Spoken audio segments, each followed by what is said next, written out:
RTC bus ప్రయాణికులపై CM సభ తీవ్ర ప్రభావం చూపుతోంది.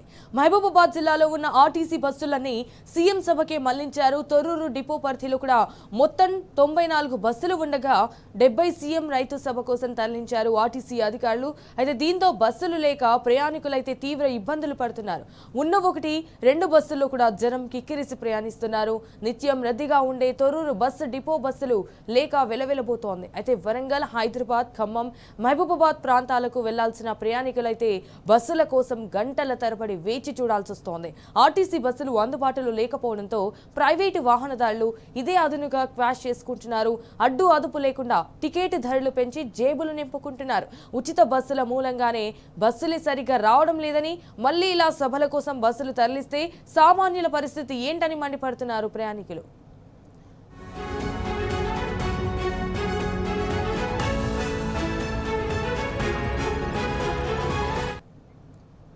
ఇదే విషయానికి సంబంధించి మరిన్ని డీటెయిల్స్ మా ప్రతినిధి రవికాంత్ ఫోన్ ఇన్ ద్వారా అందిస్తారు.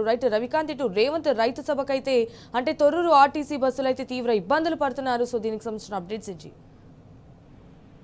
తొర్రూరు బస్ డిపో పరిధిలో ఉన్న బస్సులన్నీ కూడా అంటే తొర్రూరు బస్ డిపో పరిధిలో మొత్తం 94 బస్సులు ఉంటాయి. అందులో 70 బస్సులను సీఎం సభ కోసం వాళ్ళ రైతులకు సంబంధించినటువంటి ఖమ్మం సభ కోసం తరలించినటువంటి పరిస్థితిలో ప్రయాణికులు తీవ్రమైనటువంటి ఇబ్బందులు ఎదుర్కొంటున్నారు. తొర్రూరు నుంచి మొదలుకొని ఇటు వర్ధనపేట కావచ్చు, ఈ రూట్ లో అయితే తొర్రూరు నుంచి వరంగల్ రూట్ లో వెళ్లాల్సినటువంటి ప్రయాణికులంతా కూడా తీవ్రంగా ఇబ్బందులు పడుతున్నారు. మరో రూట్ ఇటు మహబూబాబాద్ వైపు వెళ్లాల్సినటువంటి ప్రయాణికులు కూడా తీవ్రమైనటువంటి ఇబ్బందులు ఎదుర్కొంటున్నారు. ఇటు ఖమ్మం వెళ్లాల్సినటువంటి ప్రయాణికులు కూడా చాలా ఇబ్బందులు పడుతున్నటువంటి పరిస్థితి. ప్రధానంగా తొర్రూరు ప్రాంతం నుంచి ప్రతిరోజు ఈ 90 బస్సుల ద్వారా ఇటు హైదరాబాద్ కావచ్చు, మహబూబాబాద్ కావచ్చు, ఖమ్మం కావచ్చు, ఈ జిల్లాలకు సంబంధించి పెద్ద సంఖ్యలో ప్రయాణికులు వెళ్లేటువంటి పరిస్థితి ఉంటుంది.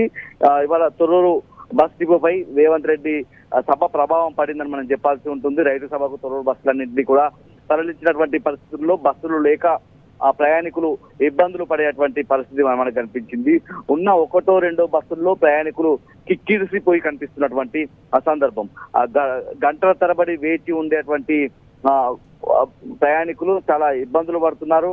ప్రైవేట్ వాహనాలను ఆశ్రయిస్తున్నారు. ఇటు కార్లు కావచ్చు, జీపులు కావచ్చు, ఈ విధంగా ఆటోలను ఆశ్రయించడం, ఈ ప్రైవేటు వాహనాలను ఆశ్రయించడం వల్ల ప్రైవేటు వాహనదారులు పూర్తిగా ప్రయాణికులను క్యాష్ చేసుకుంటున్నటువంటి పరిస్థితి కూడా మనకు కనిపిస్తా ఉంది. ఈ రైతు సభ గురించి కూడా మనం మాట్లాడాల్సి ఉంటుంది. వరంగల్ రైతు డిక్లరేషన్ ద్వారా రైతులకు రాహుల్ గాంధీని తీసుకొచ్చి కాంగ్రెస్ అధినాయకత్వంలో అయినటువంటి రాహుల్ గాంధీని వరంగల్ తీసుకొచ్చి రైతులకు సంబంధించి అనేక హామీలు ఇచ్చినటువంటి పరిస్థితి. రైతు డిక్లరేషన్ వరంగల్లో చేసినటువంటి పరిస్థితుల్లో రైతులకు సంబంధించి పూర్తిగా కాంగ్రెస్ అధికారంలోకి వచ్చినప్పటి నుంచి అరిగోస పెడుతుండడం ఒకవైపు గమనించాలి.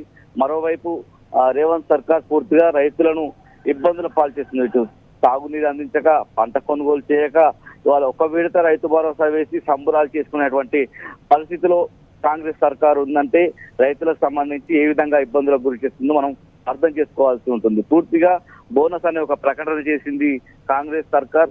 కాంగ్రెస్ ప్రభుత్వంగా ఏర్పడితే తెలంగాణ రాష్ట్రంలో ప్రతి గింజ ఏదైతే ధాన్యం కావచ్చు, ఇతర పంటలను ప్రభుత్వమే కొనుగోలు చేయడంతో పాటు ప్రతి క్వింటాకు 500 రూపాయల బోనస్ ఇస్తామని ప్రకటించినటువంటి సందర్భాన్ని కూడా గుర్తు చేసుకోవాలి. బోనస్ ఇప్పటి వరకు ఏ ఒక్క రైతుకు అందనటువంటి పరిస్థితి మనకు కనిపిస్తా ఉంది. రైతు బంధును రైతు భరోసాగా మార్చి 15,000 రూపాయలు చేస్తామన్నారు. ఆ 15,000 రూపాయలను ఆ తర్వాత 12,500 రూపాయలకు కుదించి పూర్తిగా రైతాంగాన్ని అయితే మోసం చేసినటువంటి పరిస్థితి మనం గమనించాల్సి ఉంటుంది. పూర్తిగా రైతు భరోసా ఒకసారి వేసినటువంటి పరిస్థితి. 2.5 ఏళ్ల కాంగ్రెస్ పరిపాలన 3 సంవత్సరాలకు వస్తా ఉంది. ఇప్పటికీ దాదాపు 5-6 పంట కాలాలు కాంగ్రెస్ హయాంలో రైతులు వేసినటువంటి సందర్భంలో 1-2 సార్లు రైతు బంధు వేసి చేతులు దులుపుకున్నటువంటి పరిస్థితి. అది కూడా పూర్తి రైతాంగానికి వేయనటువంటి విషయాన్ని కూడా రైతాంగం గమనిస్తున్నటువంటి పరిస్థితి. 2 లక్షల రైతు రుణమాఫీ అన్నారు. ఆ రుణమాఫీని పూర్తిగా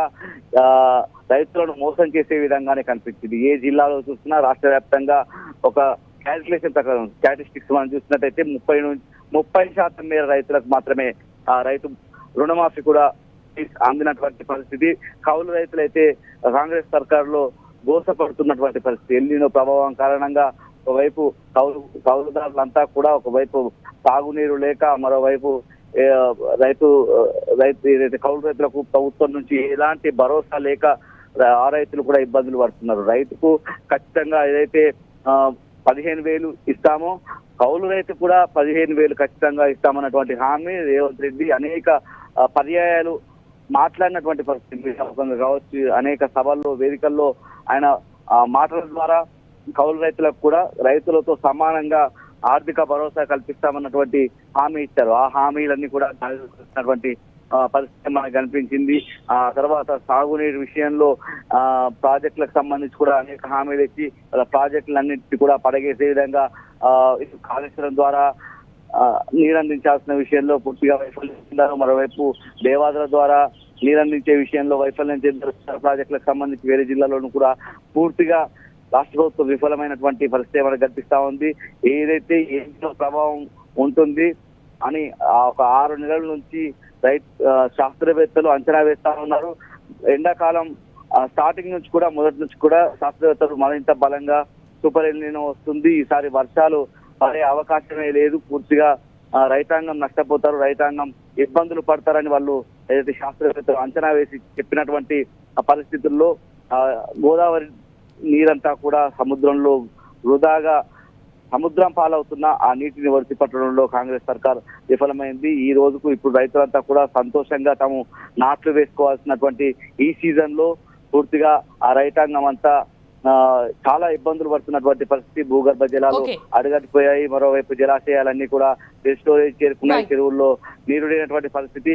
ఈ రైతు సభ ఎందుకని ఇటు బస్సుల కోసం ఎదురు చూస్తున్నటువంటి ప్రయాణికులు ప్రశ్నిస్తున్నారు, రైతులు కూడా అదే ప్రశ్న ప్రశ్నిస్తున్నారు. All right, Ravikant, thank you for the updates.